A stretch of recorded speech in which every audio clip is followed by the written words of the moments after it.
Well, the longest chapter of the book, this is the last video. This is part 4 of chapter 9, and this is the slide that we left off on chapter 9, part 3.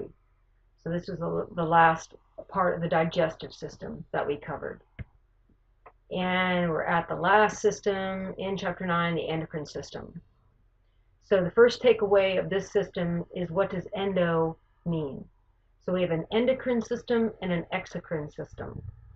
And the easiest way to remember this is that the endocrine system only releases hormones into the blood. So just think endo means in. In what? In the blood. Exocrine goes everywhere. The digestive system, into the lymph, onto the surface of the skin. It goes into the eyes, all these different places. I'm only asking you to know that the endocrine system releases hormones into the blood. And that is significant. They last longer, they have more profound effects. Hormones are fats, so you know they diffuse right over phospholipid bilayers without any control. So that's the main first takeaway of this system. The second takeaway of this is that it's complicated. So you have a bucket brigade system. It's how we used to put out fires, like back in the old days, like before my time even. We just pass a bucket along from person to person to person to the fire. Well, it's kind of what hormones are doing in the body. They don't just go from one cell to another cell. They go from a group of cells to another group of cells to another group of cells. So you can see on the list, you don't have to memorize this list, but just to get the idea of how complicated this system is. If you have an endocrine system disease, it takes an expert even to locate where the problem is, because it could be anywhere along the circuit, so to speak. So the hypothalamus in the brain releases a hormone, and that hormone will then go to another system, right, target cell, and then that target cell will release another hormone, and then that hormone will go to the actual structure that's going to be signaled to do something. Okay, target cell releases a hormone, communicates the different cell, and then there's some kind of regulated mechanism. This is called a negative feedback system, and ultimately the goal is to maintain homeostasis in the body. And this takes all hands on deck. You need ATP from carbohydrates, you need amino acids from proteins, and you definitely need fatty acids from lipids, because that's what hormones are made of. They're sterols, remember? Steroids. Cholesterol makes testosterone, turns into estrogen. So on the bottom left of this slide is a sweaty t-shirt study. I don't know if you heard about this in a psychology class, but there's a link there that goes to a video, free. It's on PBS. It's pretty well done. And it just talks about how you would select a mate based on scent.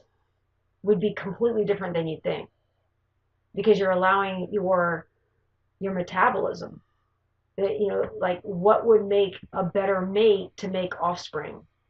Okay, so it's almost like your cells are thinking about, how would I make the best progeny? How would I make the best child? And it's amazing. That study created some crazy results.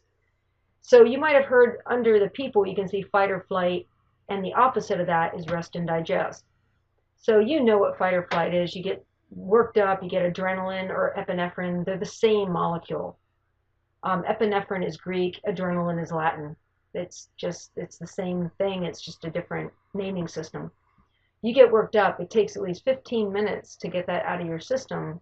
That's the parasympathetic nervous system, the rest and digest. Because when you're fight or flight, all blood goes to your skeletal muscles, and your blood is shunted away from your digestive system because it has so much blood in it to go in there and take the nutrients to all the cells. That's why you shouldn't, eat a big meal and swim, because the blood's diverted from the skeletal muscle system to the digestive system. You could get a cramp, and if you cramp while you're swimming, you could drown. But there's truth behind that. So consider also on the right, I have a note, consider the systemic changes in women during menopause. So estrogen, progesterone, and testosterone. We're going to see a slide where they're in all of us. It doesn't matter what sex you are, male or female. You have all three hormones. And the last pair of hormones, actually the 46th hormone, 46th chromosome, sorry. The 46 chromosomes, it's the 46th, the last one, that determines the sex of the person. So those chromosomes are always telling the endocrine system to be a male or to be a female. And you can never undo that. Now you can take hormones to reassign a gender, a sex. But biologically, the chromosomes are still going to be XY male and XX female.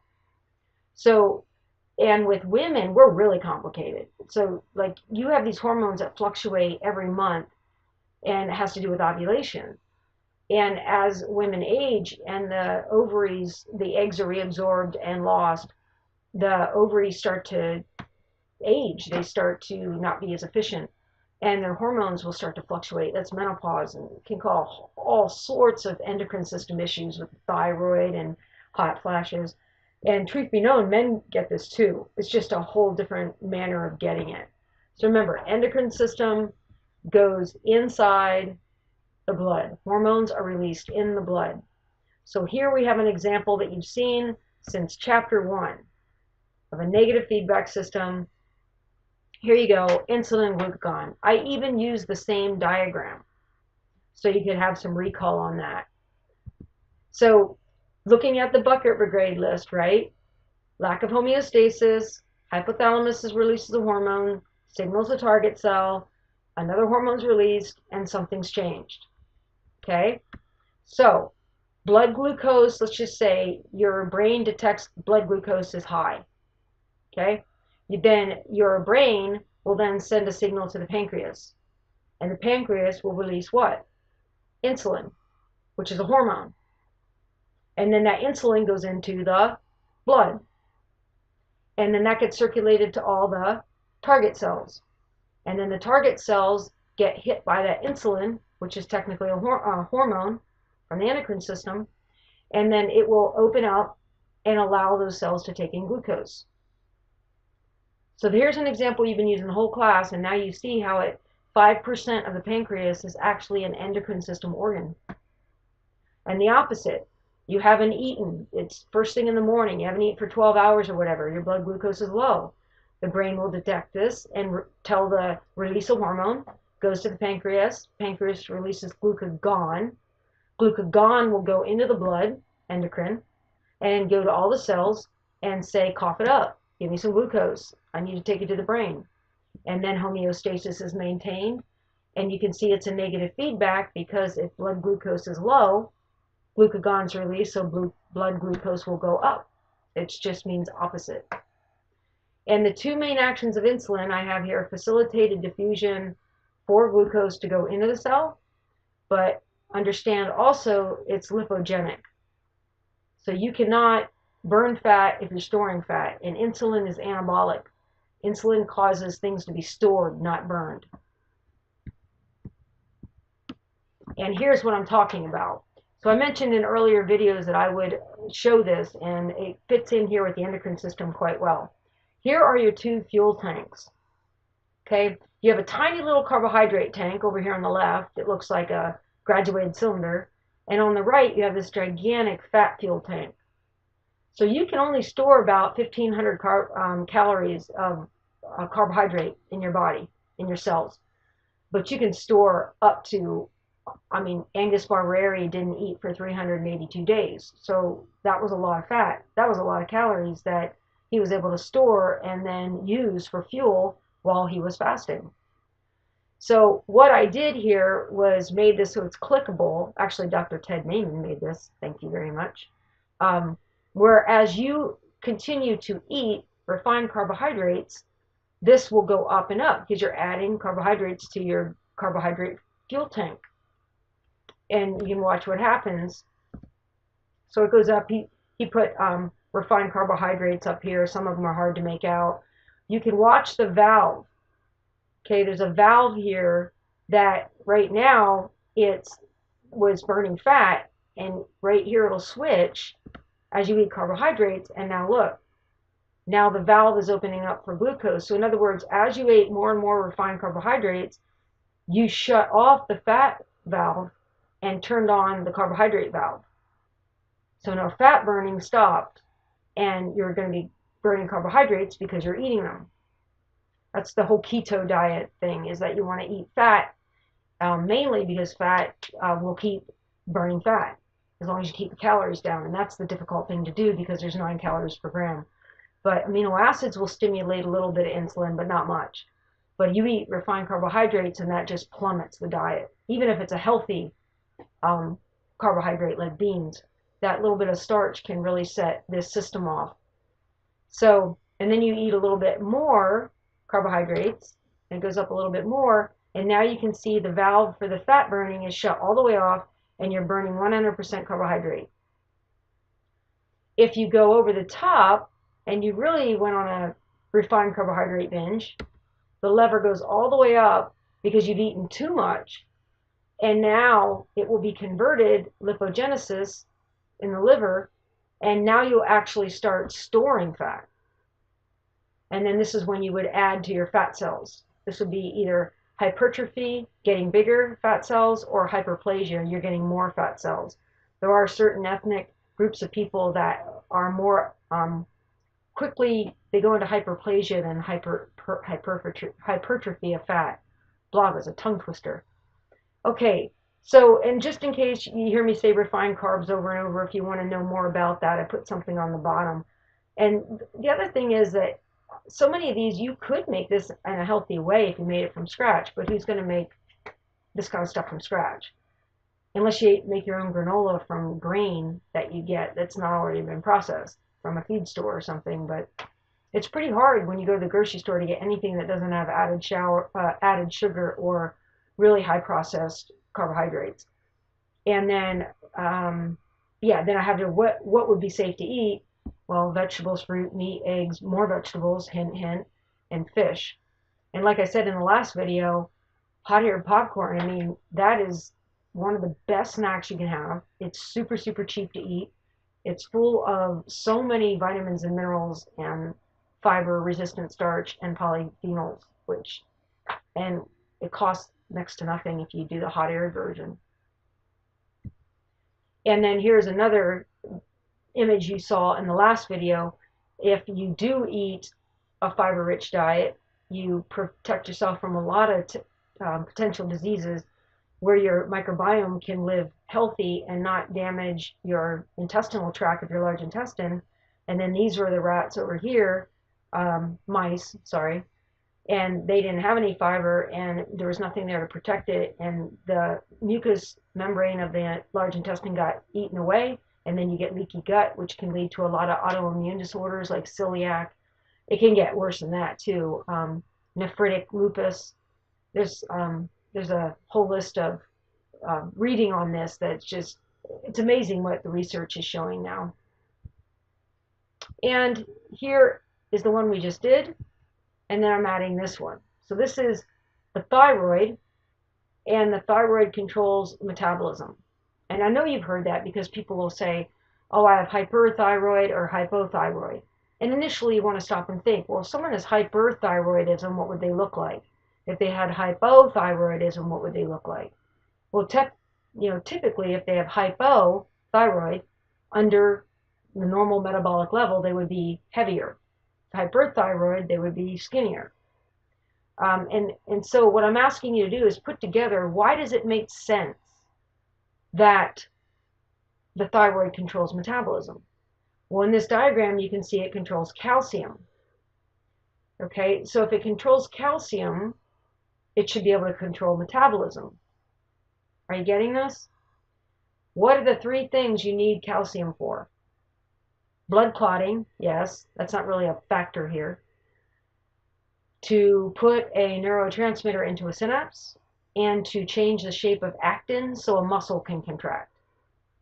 And those are 2 big things you use if you're going to exercise. So if you think of metabolism as burning calories, which now you know it's a lot more than that, but let's just go with that, it would make sense that the thyroid would control that if it controls calcium. It would make sense that you would have no energy if you had low calcium in your blood. You're starting to put that together too. This is also the gland that's a target if someone has osteoporosis.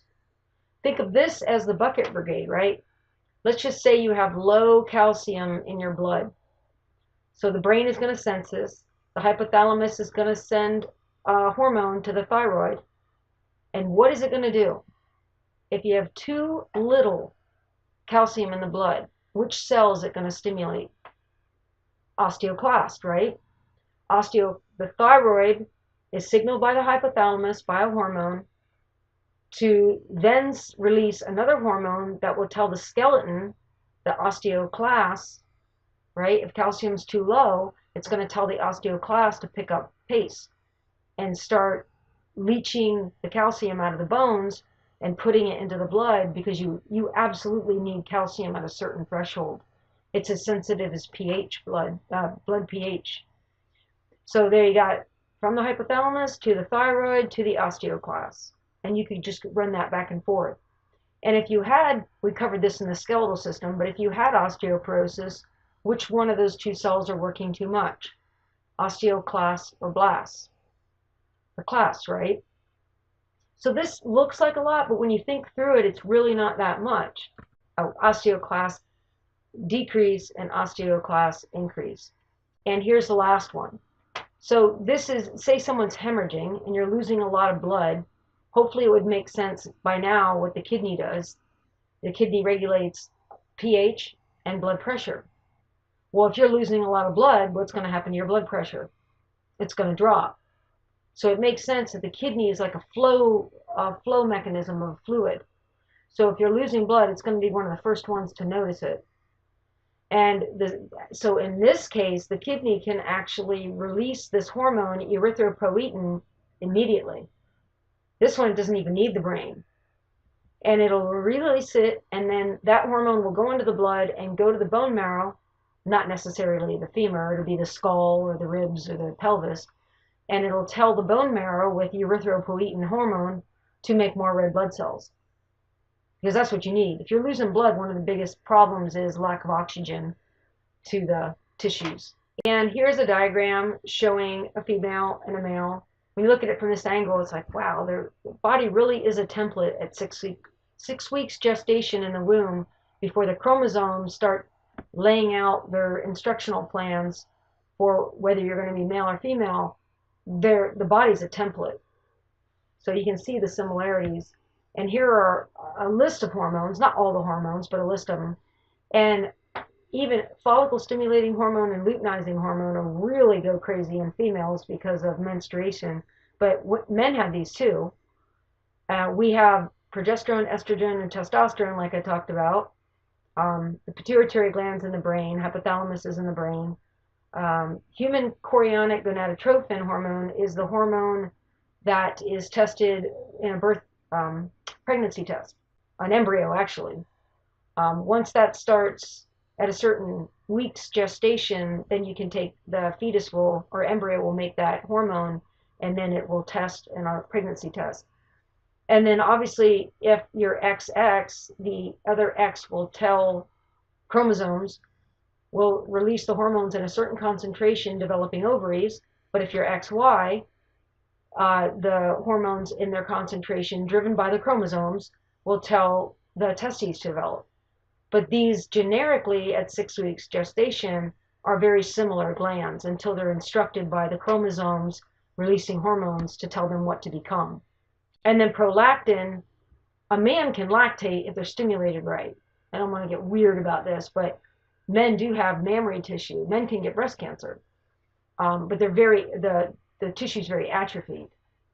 So, but it's just that there's a lot of similarities between these as far as the sexes go, because it's the chromosomes that tell us what sex we are.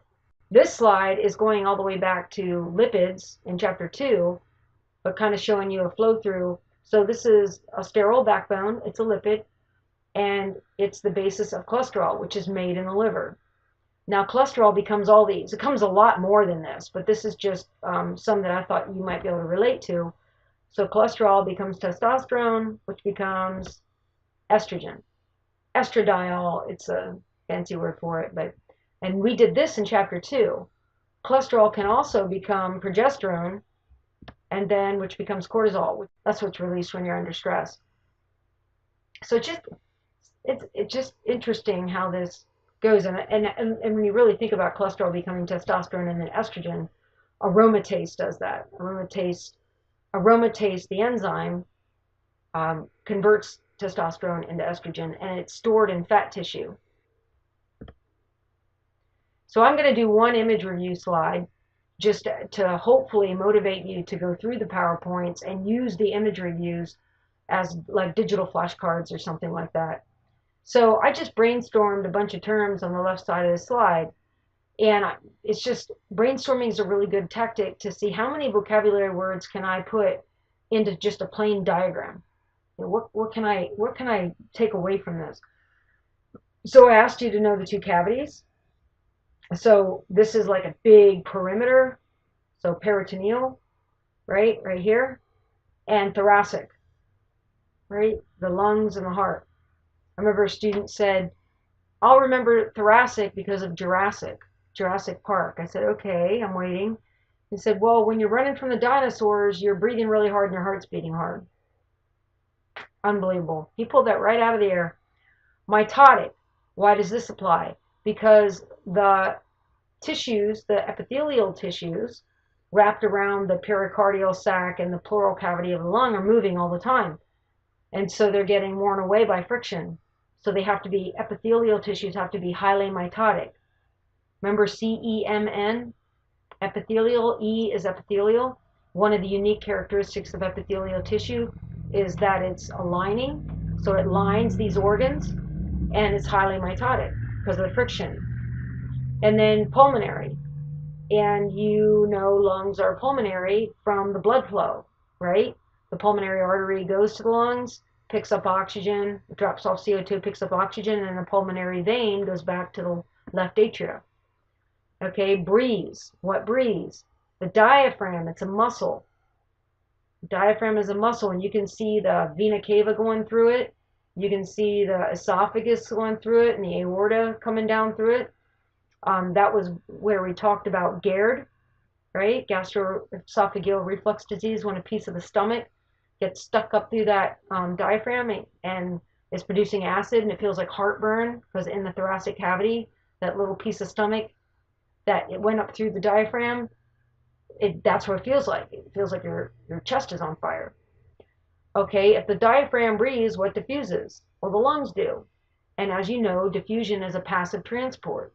There's no energy. It just happens. It's higher concentration to lower. So the lungs are just there diffusing through the alveoli to keep homeostasis of blood pH for CO2 and oxygen in for cellular respiration. So I did the pH control.